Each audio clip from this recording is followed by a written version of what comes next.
Guys, if you haven't tried Magic Spoon yet, what are you waiting for? I love this cereal. My wife loves Magic Spoon. My kids love Magic Spoon. It tastes amazing with 0 sugar, 14 grams of protein, only 4 net carbs, and 140 calories in each serving. Your body will love you for having Magic Spoon. There's 8 delicious flavors: cocoa, fruity, frosted, peanut butter, cinnamon, and blueberry, maple, waffle, and even cookies and cream. My favorite is frosted, but limited edition flavors come out all the time. Magic Spoon is keto-friendly, gluten-free, grain-free, soy-free, low-carb, and has no GMO. They are so confident in their product.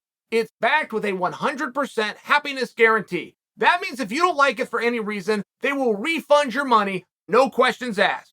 Go to magicspoon.com/Chael or just click on the link below to get a variety pack. Be sure to use the promo code Chael to get $5 off your entire order. This Islam versus Charles, Conor versus Charles, Benny DeRouche versus Charles, or any of the 4 that I just named versus each other is oddly quiet. I mean, nobody's saying anything about it. If Conor's going to come to 155, it's an extremely relevant fact. If that is, in fact, what we're going to do, that's the one that we're going to find out last. Conor does not like to give information. He likes to be begged and asked questions, which is why he doesn't give the information. There's nothing left to talk about. Fine. You would think that Charles would speak up just a little bit. Steering his own career would be a very wise thing to do, but historically speaking, that's not something Charles has done a great job of. Now, Islam, who I believe is being looked at to being pulled out of the DeRouche fight and placed into a title fight, you would think you would hear more from Islam. Islam's also notoriously quiet. He probably believes in something like the laws of attraction. He's probably got his fingers crossed somewhere. He probably somewhere doesn't want to jinx it. And then you've got DeRouche, and DeRouche has spoken up. It wasn't overly compelling, but he gave it his best shot. DeRouche did speak up. He talked about, here's what my record is. Here's how beautiful it's been. Here's all the promises that have made for me. Here's what happened to everybody else that did anything that resembled the level of success that I have had.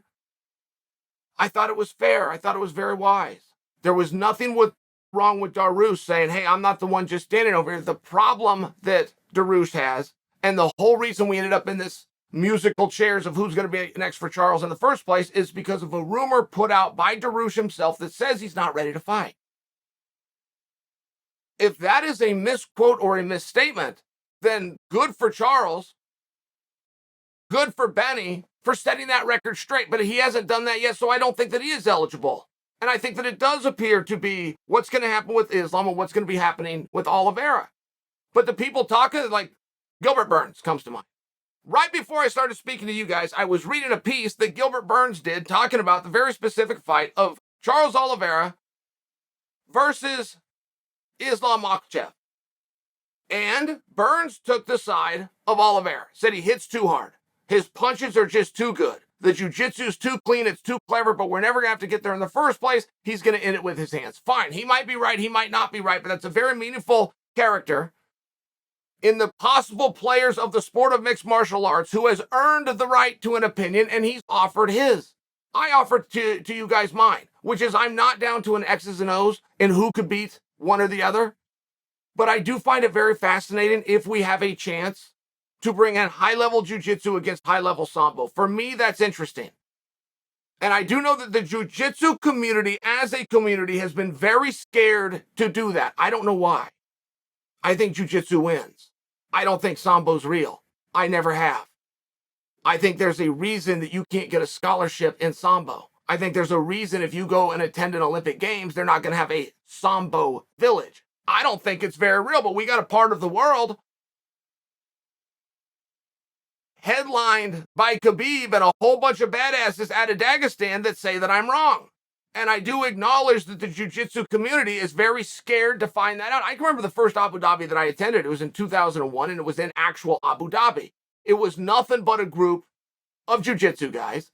They slipped one wrestler in there named Mark Kerr, who had a purple belt in jiu-jitsu, but he had a good look. He's a great big guy, and he fought a couple of times on television. Mark Kerr ends up beating all of them and making them all look foolish. But then they also inserted one sambo guy. The one Sambo guy, whose name I cannot produce for you because I never even knew it at the time, was 39 years old. Now, I get that 39, you're just getting into the sport. Now, 39 years old in the year 2001, we all called him Grandpa. He was the oldest guy there. But he was like a 6-degree something Dan in Sambo, and it was like Jiu-Jitsu's way, who organized Abu Dhabi, of saying, look, we're better than everything, including Sambo. It was really weird. It's like, well, if you really believe that or you thought there was a threat there, you'd have brought in a 29-year-old Sambo star. So all I can tell you is the phenomenon is very real, that there is Jiu-Jitsu at the highest of levels, including our leadership, that do see a fear within Sambo. I don't see it. You grab a guy, he's got a jacket, take the jacket off, what are you going to do? I don't personally see it. But that doesn't make me right. That doesn't mean that I want to see that contested. If Oliveira is for sure representing Jiu-Jitsu, and if Islam is for sure likely, based on all of his previous fights, to get this fight to the ground, and he wants to represent Sambo, for me, that's interesting. It really is. I don't know if that's a selling feature for you guys. I don't know that that's the hottest thing about the fight. But it is really interesting to me. And when you take somebody like Gilbert Burns, and he talked about it's going to end on the feet, and what a great striker Charles is, and what great punches he has, I do agree with that. Not that it would end on the feet, but I do agree that you do turn back to that. I told you guys a million times. If you take a good boxer against an equally good boxer, but the other good boxer can wrestle, it will change the entire match, because it is not the takedown. It is the threat of the takedown.